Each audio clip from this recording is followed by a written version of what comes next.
All right. All right. So, David, I'm not prepared. Are you prepared?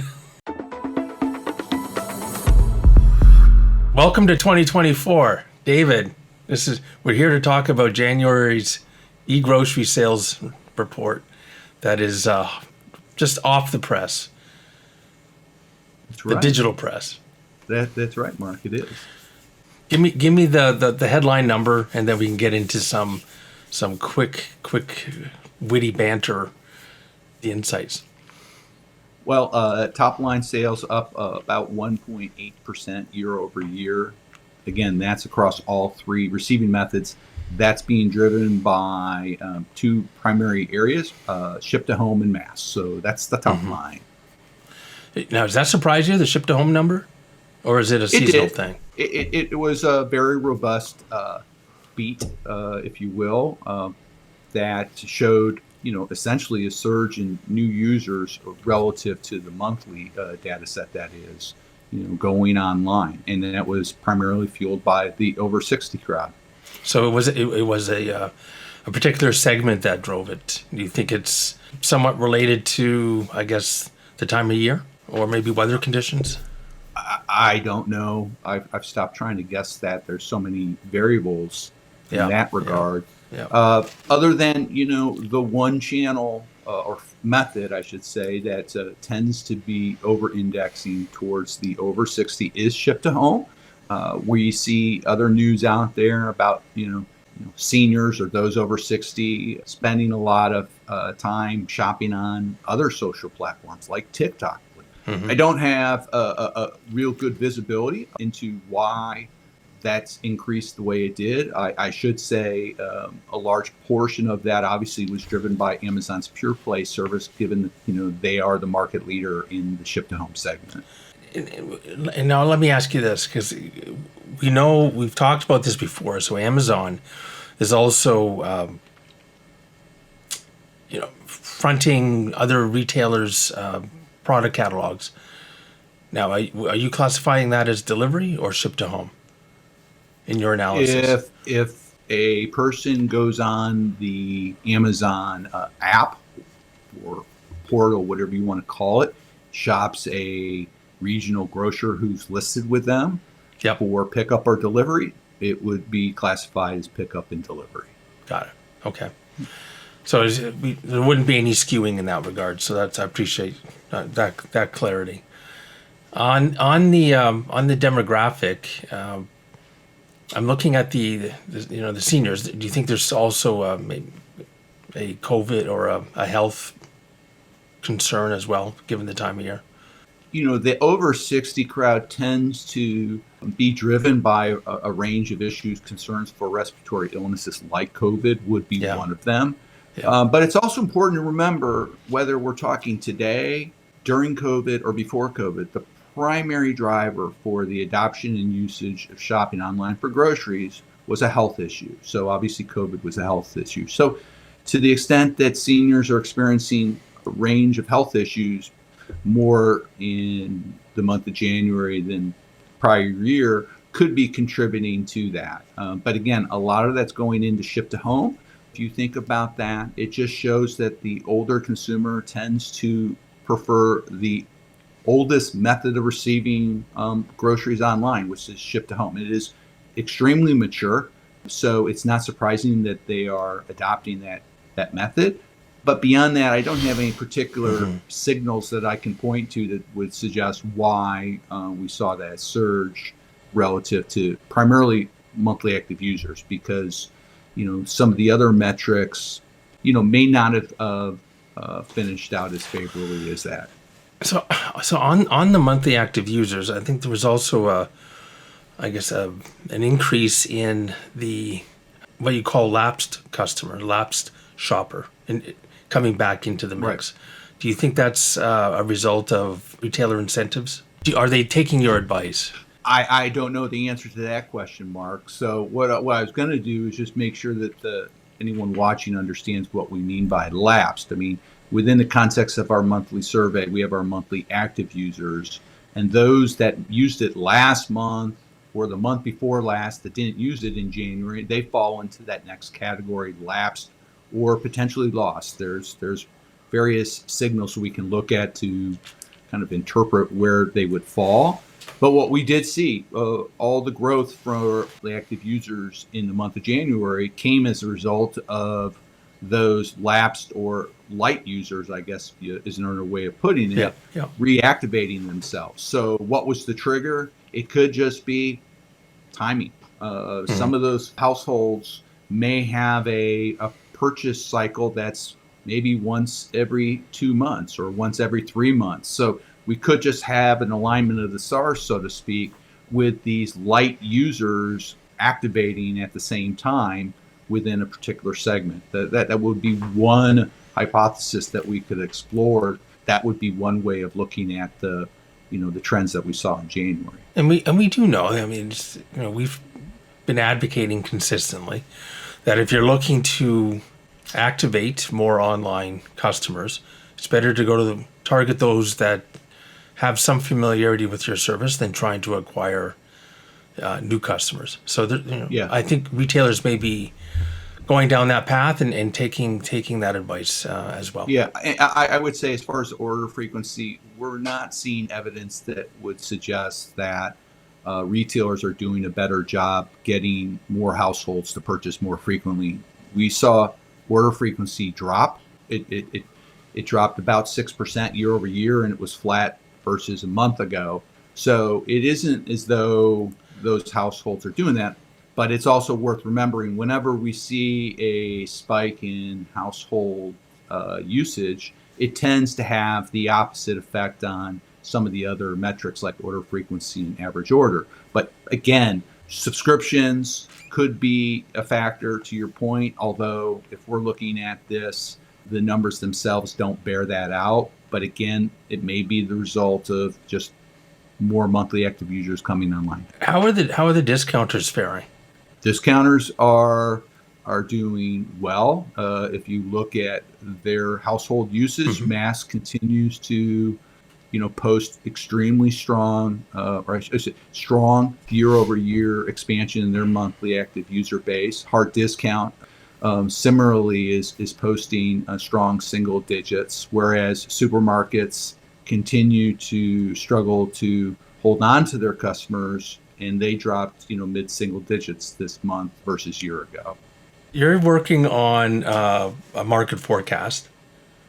Correct. Now is that forecast, it's for the remainder of the year, correct?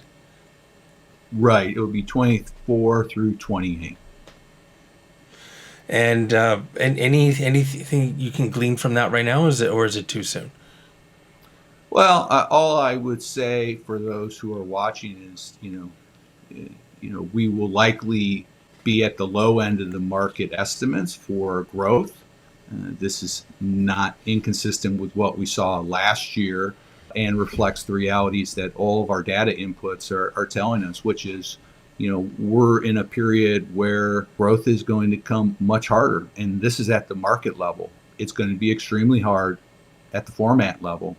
Really, there's a few areas that are extremely well positioned, Walmart in particular, but the rest of the market is going to continue to struggle in 2024, given the circumstances and situations we find ourselves in.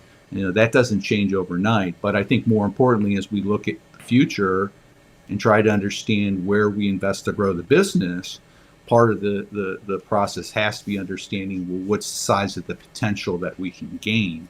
And I think what we're going to be seeing is, a market that's more mature than most others would fully appreciate. And that just means, the ways that you're going to grow are going to vary based on a new market that has a lot of green space. So that actually, funny that you bring that up, because I've been thinking about this question a lot. And I think the discipline of the market and the way the trends have been shaking out and the competition and the increasing attractiveness of the service that a mass retailer like Walmart is putting into play, it's forcing discipline, I think, on some regionals who may have gone down a path that had a higher cost base. Now that going forward, we're starting to see the pressures on their investments. I wonder if you're picking up signals from other regionals that are also considering what investments that they've already put into place?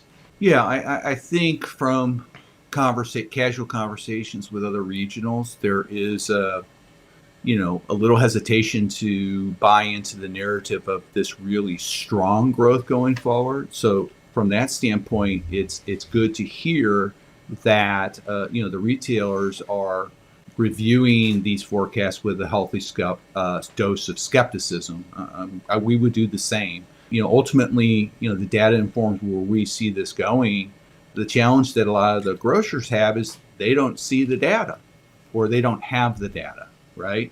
They may be looking at their particular market or operating, trade area, and that's understandable. Let me ask you this question, because the conversation got me thinking about, I think, regionals who have perhaps grasped a little too far, perhaps in investing in some of their own services, taking things in-house, increasing cost.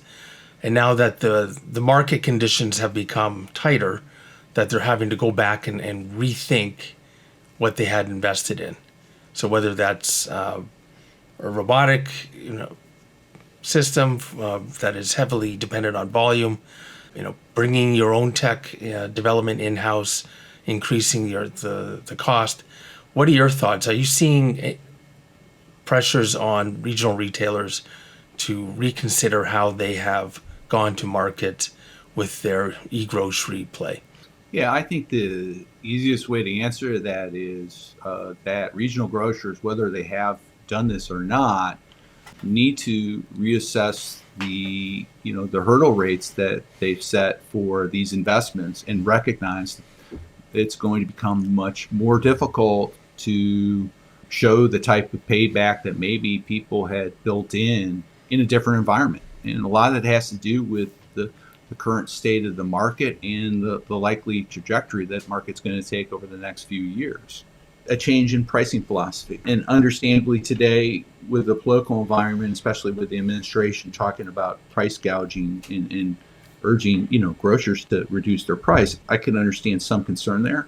But at the same time, what we're seeing across verticals is this realization that the consumer can't have a free ride anymore.